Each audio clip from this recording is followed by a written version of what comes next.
Integrity, we have you loud and clear. How many?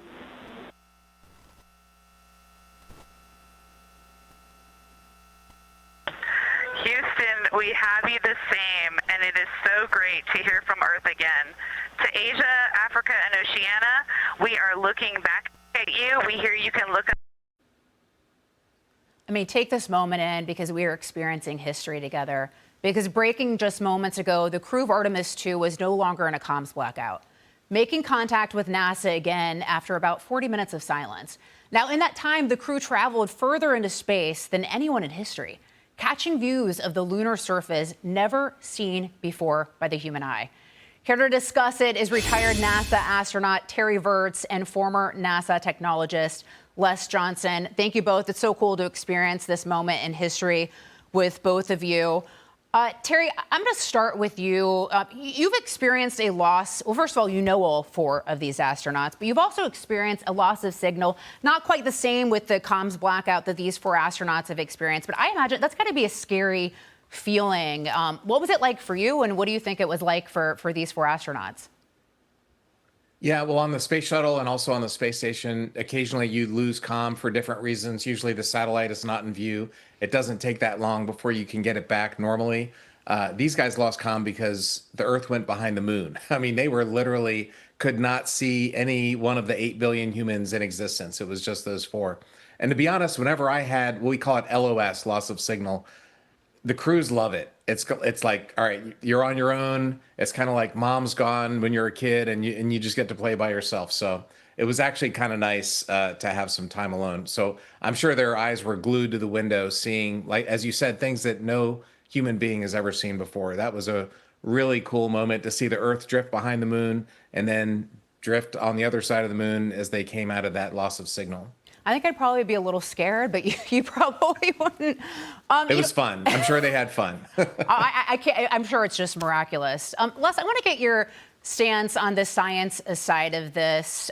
Why is this mission so critical? What sort of information, what sort of data do you hope we learn from this?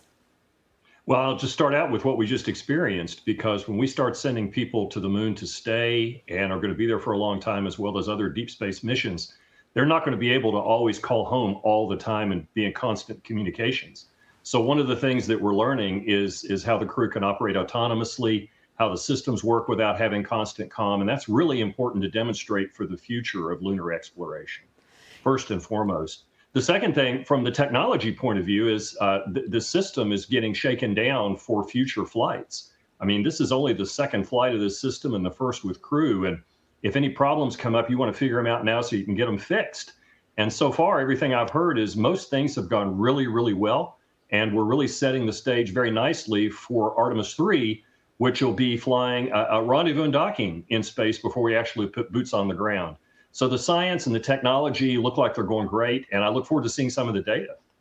Yeah, and Terry, I'm being told that the pilot just said that they see the light of day, which I imagine is a very good feeling after experiencing, this blackout as well. What can you tell us about these four astronauts? What should we know about them? You know them personally.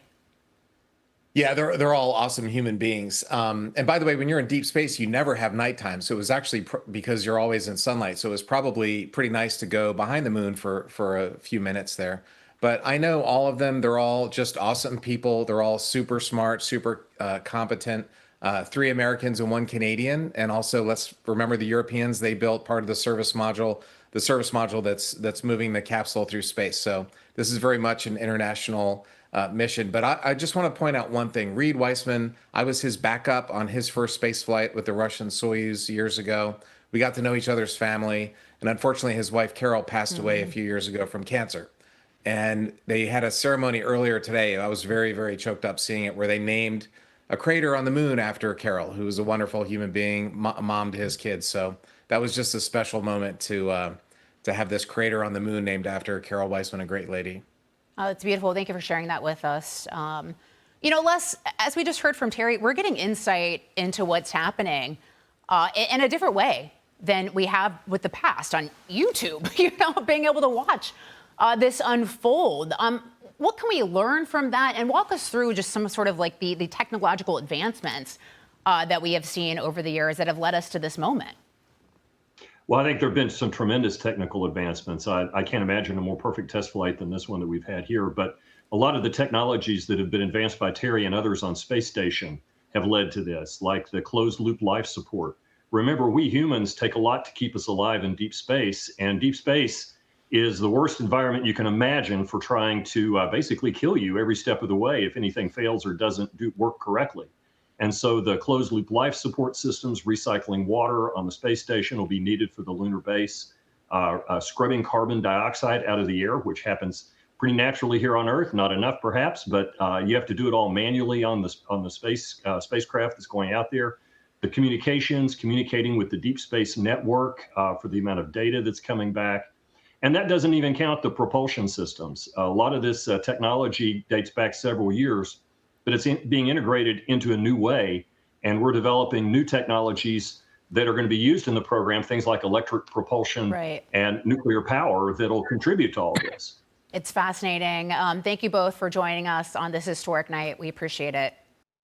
Be sure to like and subscribe for all the Fox News latest on YouTube and catch full shows streaming now on Fox One.